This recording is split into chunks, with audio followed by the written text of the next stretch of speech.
Hello friends, कैसे आप लोग? चलिए, ये उम्मीद करते हैं ठीक होगा। ये हम लोग टेस्ट 8, ये 9 पहले हो गया फ्रेंड्स। ये चलिए 8वां छूट गया था। चलिए ये 8 शैव भागवत धर्म, इसमें शैव धर्म और भागवत धर्म देखेंगे। उससे रिलेटेड जितने एमसीक्यू बन रहे हैं उसमें उसका संग्रह इसमें है। चलिए ये टेस्ट 8 में शैव धर्म और भागवत धर्म और यूनानी आत्मा कुछ देखेंगे। चलिए उससे रिलेटेड क्वेश्चन और 6ठी शताब्दी से पूर्व भी जो राजनीतिक दशा हुआ उसका भी क्वेश्चन हम लोग देखेंगे इसमें। चलिए ये सभी एग्जाम के लिए बहुत महत्वपूर्ण है फ्रेंड्स। ग्रुप डी का फॉर्म सभी भरा गया है। चलिए रेलवे के लिए इम्पोर्टेंट है। निम्नलिखित में से कौन सा प्राचीन भारत में शैव संप्रदाय था? कौन सा प्राचीन भारत में शैव संप्रदाय था? ये कौन था? ये मतमयूर था। कौन था? मतमयूर था। दूसरा, निम्नांकित में से कौन प्रस्थानत्रयी में सम्मिलित नहीं है? प्रस्थानत्रयी में सम्मिलित नहीं है, उसके बारे में पूछा गया। ये कौन सा नहीं है? ये भागवत नहीं है। ये भागवत गीता भी है, ब्रह्मसूत्र भी है, प्रस्थानत्रयी, त्रयी मतलब 3, उपनिषद भी है, भागवत नहीं है। तीसरा, भागवत धर्म के प्रवर्तक थे। भागवत धर्म के कौन प्रवर्तक थे? यह भागवत धर्म के प्रवर्तक कृष्ण थे। कौन थे? कृष्ण थे। चौथा, विष्णु के किस अवतार को सागर से पृथ्वी का उद्धार करते हुए अंकित किया जाता है?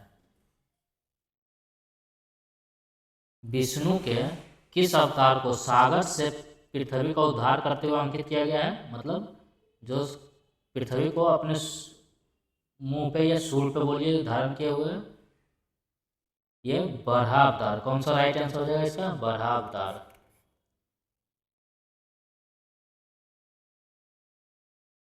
हेलियोडोरस का बेस नगर अभिलेख में से संदर्भित है।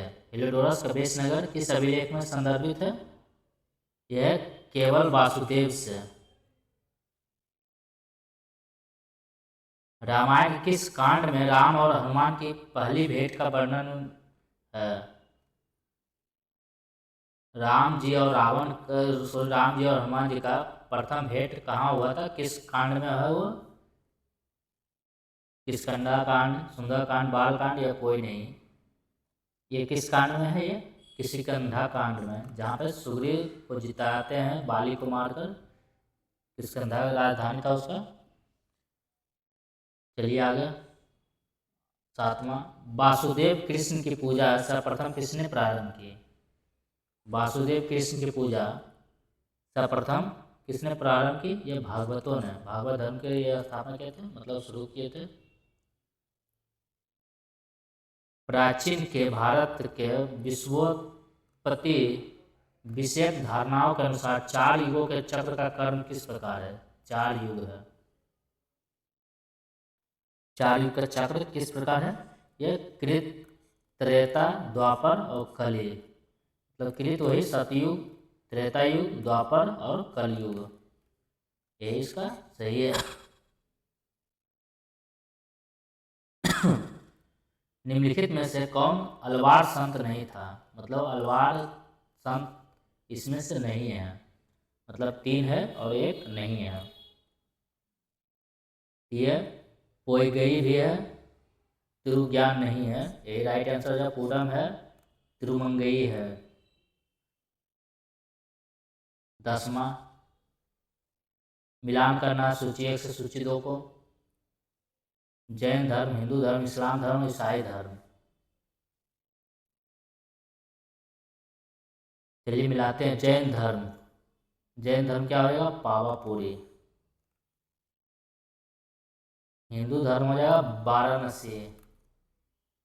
इस्लाम धर्म हो जाएगा मदीना, मक्का मदीना जो है। ईसाई धर्म हो जाएगा वेटिकन, वेटिकन सिटी। 5 रात्र मत का संबंध किससे है? 5 रात्र मत का संबंध किससे है? ये भागवत संप्रदाय से है। किससे? भागवत संप्रदाय से। नासिक में कुंभ मेला निम्न में से किस नदी के तट पर लगता है? जो अभी महाकुंभ मेला लगा हुआ है प्रयाग नदी, प्रयाग में जो लगा हुआ है गंगा नदी संगम पे, मतलब गंगा यमुना और गंगा सरस्वती, तीन नदियों का संगम है ना, गंगा सरस्वती और एक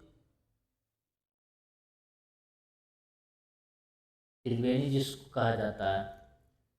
चलिए, नासिक में कुंभ मेला निम्न में से किस नदी के तट पर लगता है? ये लगता है गोदावरी नदी के तट पर। नासिक गोदावरी नदी के किनारे है, गोदावरी नदी के तट पर।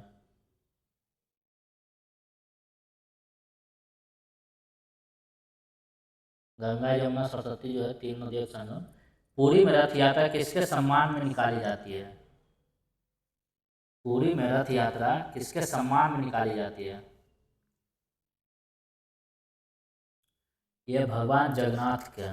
किसके? भगवान जगन्नाथ का। वह प्राचीन स्थल जहाँ 60,000 मुनियों की सभा में संपूर्ण महाभारत कथा का वाचन किया था। कौन सा प्राचीन स्थल जहाँ 60,000 मुनियों की सभा में संपूर्ण महाभारत कथा का वाचन किया गया था? ये नैमिषारण्य। क्या? नैमिषारण्य। 15। निम्नलिखित में से कौन सा सूर्य मंदिरों के लिए विख्यात है? मतलब सूर्य मंदिर के लिए यह कौन सा विख्यात है? इसमें ये केवल अर्षवल्ली है। क्या? केवल एक है। नैनार कौन थे? नैनार आज बहुत बार आता है। नैनार कौन थे? नैनार एक शैव थे। शैव धर्म। भागवत धर्म से संबंधित प्राचीनतम अभिलेखीय साक्ष्य है। भागवत धर्म से संबंधित प्राचीनतम अभिलेखीय साक्ष्य किससे मिलता है? ये हेलियोडोरस के वेशनगर अभिलेख से।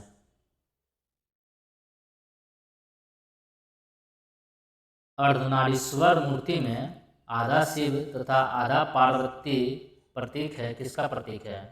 अर्धनारीश्वर मूर्ति में आधा शिव तथा आधा पार्वती, ये किसका प्रतीक है फ्रेंड्स? ये देव और उसकी शक्ति का योग। शक्ति पार्वती जी को कहा गया है। हर हर महादेव, देवों का देव महादेव और शक्ति पार्वती। निम्न में से किस ग्रंथ में सर्वप्रथम देवकी के पुत्र कृष्ण का वर्णन किया गया है? किस ग्रंथ में? ये छांदोग्य उपनिषद में। किसमें? छांदोग्य उपनिषद में। भागवत संप्रदाय के विकास में किसका देन अत्यधिक था? भागवत संप्रदाय के विकास में किसका देन अत्यधिक था? ये गुप्त का। गुप्त वंश का बहुत अधिक देन है। निम्नलिखित में से कौन मोक्ष के साधन के रूप में जन्म, कर्म तथा भक्ति को समान महत्व देता है? जन्म, कर्म और भक्ति को समान महत्व देता है। कौन मोक्ष के साधन में? ये समान महत्व देता है। तो ये भागवत गीता। जन्म, कर्म और भक्ति। वेशनगर अभिलेख का हेलियोडोरस कहाँ का निवासी था? वेशनगर अभिलेख का जो हेलियोडोरस का है, वेशनगर अभिलेख, वो कहाँ का निवासी था? यह तक्षशिला का था। कहाँ था? तक्षशिला का। भारत में आस्तिक और नास्तिक संप्रदाय में कौन सा विभेदक लक्षण है? आस्तिक और नास्तिक, जो ईश्वर विश्वास नहीं करता, आस्तिक जो ईश्वर विश्वास करता है। तो ये हो जाएगा वेदों की प्रामाणिकता में आस्था।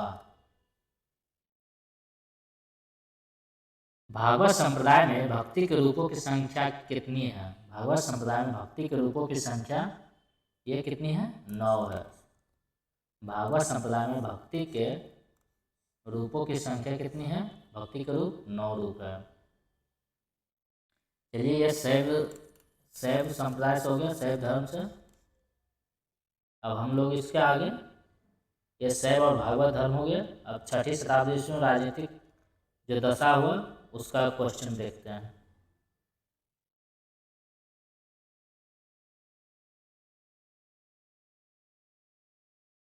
6ठी शताब्दी में जो राजनीतिक दशा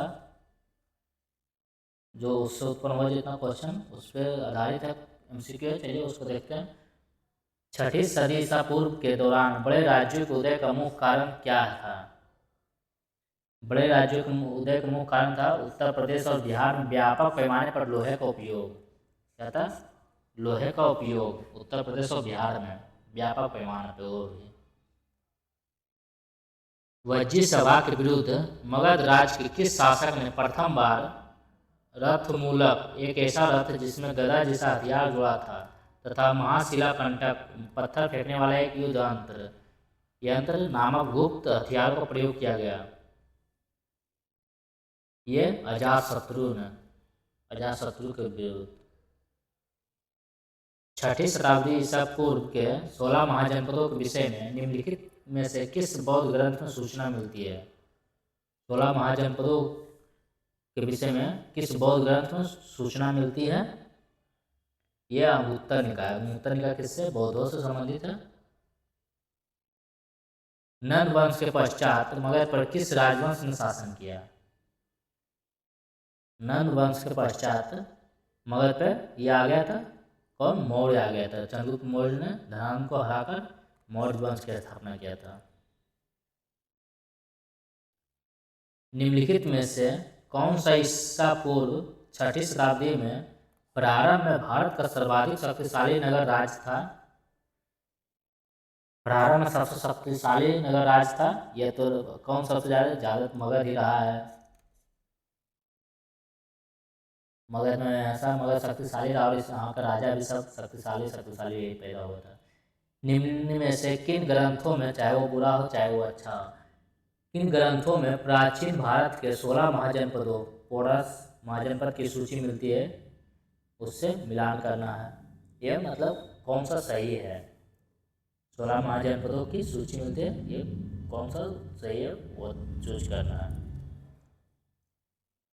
तो ये अर्थशास्त्र है। अर्थशास्त्र ये नहीं है, अर्थशास्त्र नहीं है। अंगुत्तर निकाय है और दीर्घ निकाय नहीं है। और ये भगवती सूत्र है, मतलब 2 और 4।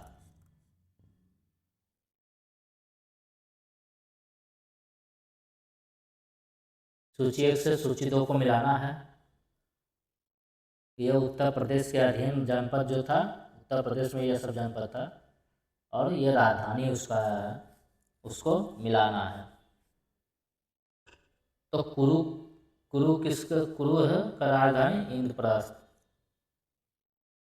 कुरु का राजधानी क्या कहाँ था फ्रेंड्स? इंद्रप्रस्थ। पांचाल का था अहिछत्र, पांचाल के अहिछत्र। कौशल के साकेत, वत्स के कौशाम्बी था। मतलब 4, 3, 1, 2। कुरु का इंद्रप्रस्थ, पंचाल का अहिछत्र, कौशल का साकेत और वत्स का कौशाम्बी। 8वां। छठी शताब्दी ईसा पूर्व का मत्स्य महाजनपद स्थित था।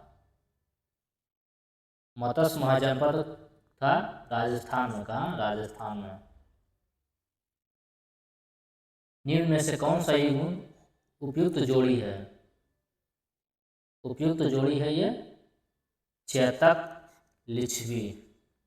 ये उपयुक्त जोड़ी है इसमें।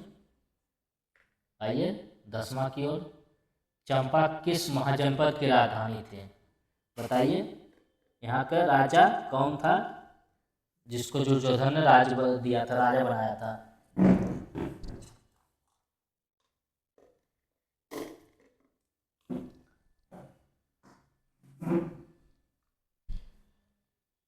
ये चंपा की राजधानी अंग था। अंगराज कर्ण, जिस अंग है राजा बनाया गया था कर्ण को। भारत के प्राचीनतम प्राप्त सिक्के, भारत के प्राचीनतम प्राप्त सिक्के ये चांदी के थे। उज्जैन का प्राचीन काल में नाम क्या था? उज्जैन का पुराना नाम, उज्जैन का पुराना नाम था अवंतिका। क्या? अवंतिका। कालपी नगर किस नदी के तट पर स्थित है? कालपी नगर, कालपी नगर किस नदी के तट पर स्थित है? यह हो जाएगा यमुना। किसके? यमुना। शिशुनाग वंश का कौन सा शासक था जिसके समय में वैशाली में द्वितीय बौद्ध संगति का आयोजन किया गया? उसे काकवर्ण के नाम से भी जाना जाता था। उसे क्या? काकवर्ण के नाम से भी। शिशुनाग वंश का कौन शासक था? ये कालाशोक के समय द्वितीय बौद्ध संगति हुआ था।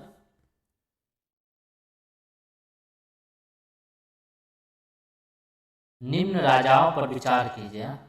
अजात शत्रु, बिंदुसार, प्रसेनजीत।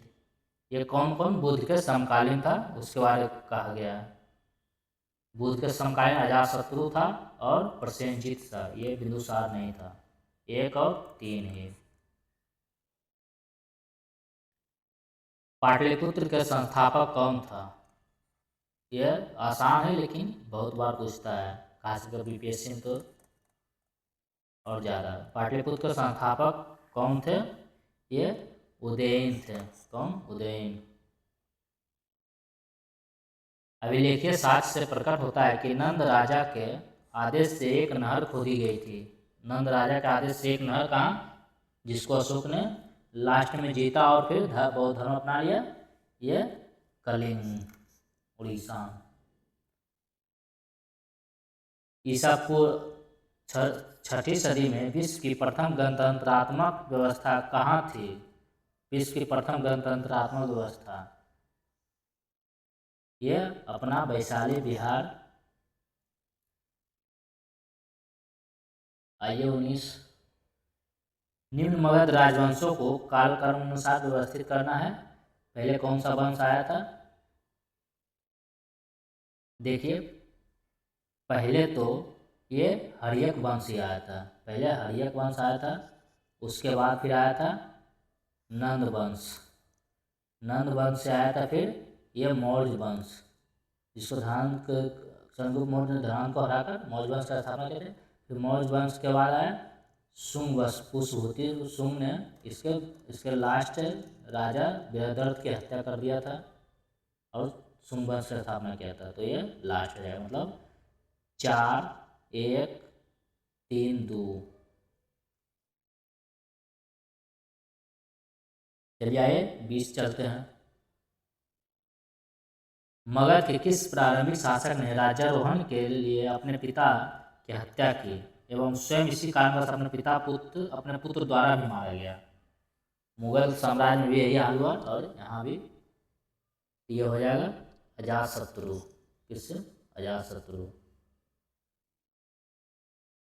अजातशत्रु ने बिंबिसार को मारा, अजातशत्रु फिर उसका पुत्र उदयन ने मारा।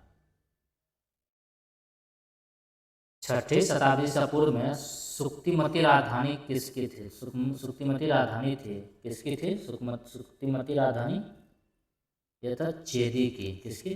चेदी की। विश्व का पहला गणतंत्र वैशाली में किसके द्वारा स्थापित किया गया था? पहला गणतंत्र ये लिच्छवी द्वारा।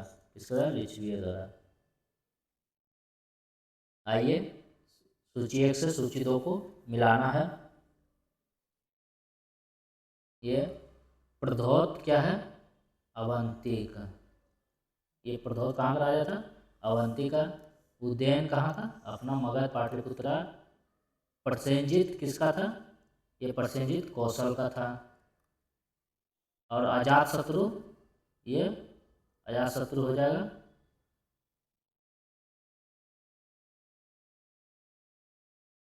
अजातशत्रु मगध।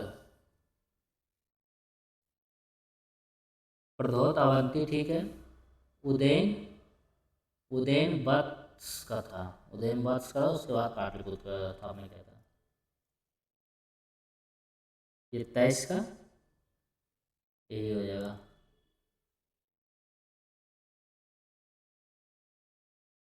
उदयन वत्स और ये अजातशत्रु मगध।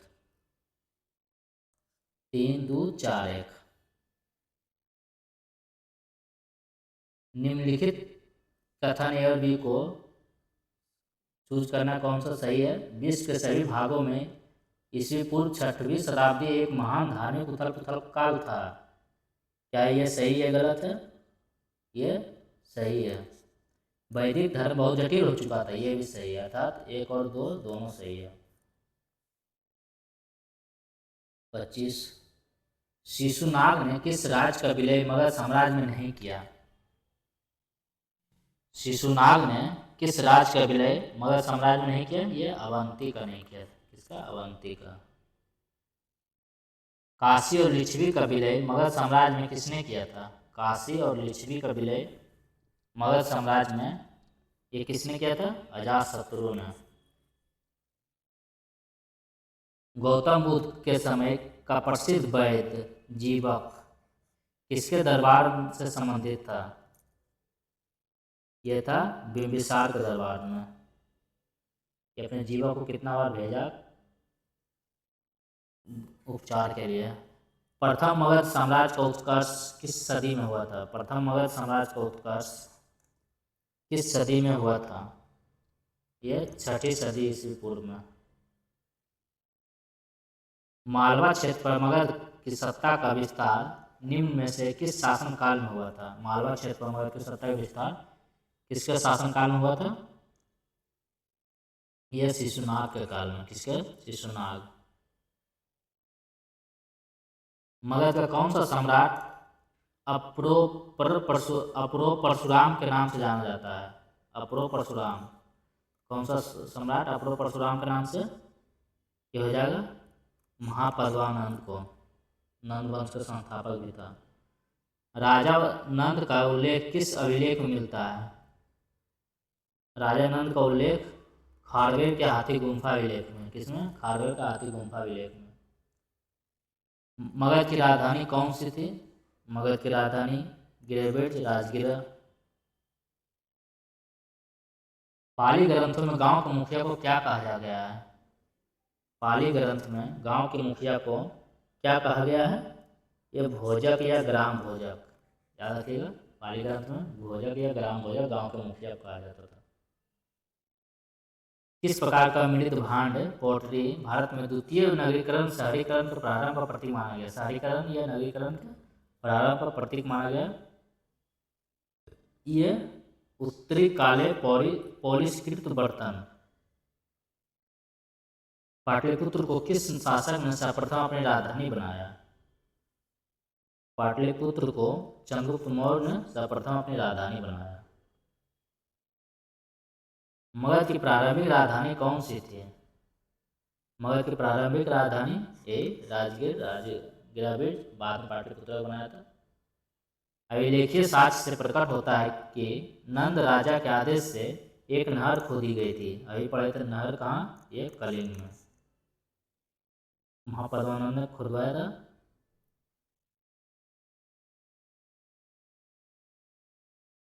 निम्नलिखित में से कौन एक मगध साम्राज्य की राजधानी नहीं रहा? गिराबिज रहा, राजगिरा वही, पाटलिपुत्र भी रहा, कौशाम्बी नहीं रहा। तो यही इसका आंसर हो जाएगा। चलिए 39। अजातशत्रु के वंश का नाम क्या था? अजातशत्रु किस वंश का था? ये हर्यक वंश का। स्थापना बिंबिसार ने। सिकंदर के हमले के समय उत्तर भारत में निम्नलिखित राजवंशों में किस एक का शासन था? जब सिकंदर हमला किया था तो उस समय कौन उत्तर भारत में, मतलब समझ लीजिए उत्तर भारत मतलब मगध पे कौन शासन कर रहा था? ये नंद वंश कर रहा था। परमानंद धनानंद था, जिसको हराकर चंद्रगुप्त मौर्य ने मौर्य वंश का स्थापना किया। फिर सिकंदर के सेनापति सेल्यूकस को फिर चंद्रगुप्त मौर्य ने हराया। 16 महाजनपदों के युग में मथुरा इनमें से किसकी राजधानी थी? 16 महाजनपदों के युग में मथुरा किसकी राजधानी थी? मथुरा सूरसेन की राजधानी थी। याद रखिएगा, सूरसेन की राजधानी मथुरा। ये सब जो जनपद की राजधानी वो जरूर याद रखिएगा। महाजनपद का 16 महाजनपद के। गोदावरी नदी के तट पर स्थित महाजनपद था। गोदावरी नदी के तट पर स्थित महाजनपद अस्मक या अस्मक भी कहीं गया था। गोदावरी नदी पर स्थित महाजनपद अस्मक। चलिए ये 6ठी शताब्दी के जो महत्वपूर्ण घटना था वो था। चलिए यूनानी आक्रमण देखते हैं इसमें। यूनानी आक्रमण से कुछ क्वेश्चन है फ्रेंड्स, उसको भी हम लोग देख लेंगे। 5 से 7 क्वेश्चन है। युद्ध भूमि में बड़ी संख्या में सैनिकों के मारे जाने अथवा आहत हो जाने के बाद किस भारतीय गण अथवा राज्य की स्त्रियों ने सिकंदर के विरुद्ध शस्त्र धारण किया था? युद्ध भूमि में बड़ी संख्या में सैनिकों को मारे जाने अथवा आहत हो जाने के बाद किस भारतीय गण अथवा राज्य की स्त्रियों ने सिकंदर के विरुद्ध शस्त्र धारण कर लिया था, मतलब शस्त्र उठा लिया था? यह मशक। भारत में सिकंदर की सफलता निम्न कारणों से की थी, मतलब किस कारण से भारत में सिकंदर को सफलता मिला है? ये उस समय भारत में कोई केंद्रीय सत्ता नहीं थी, ये भी सही है। उसकी फौज बेहतर थी, सही है। उसे देशद्रोही शासकों से सहायता मिली, ये भी सही है। सबसे पहला उपटक्षला का था, क्या नाम है याद नहीं आ रहा, चलिए वो एक अच्छा प्रशासक था। सिर्फ 3 ही सही होगा।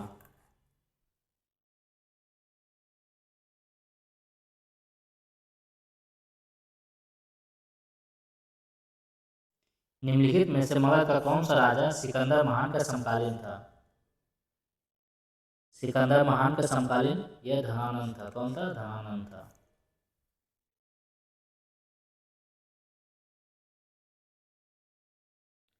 उस वीर भारतीय राजा का नाम बताइए जिसे सिकंदर ने झेलम नदी के तट पर पराजित किया था। झेलम नदी के तट पर किसको हराया था? ये पुरु या पोरस को।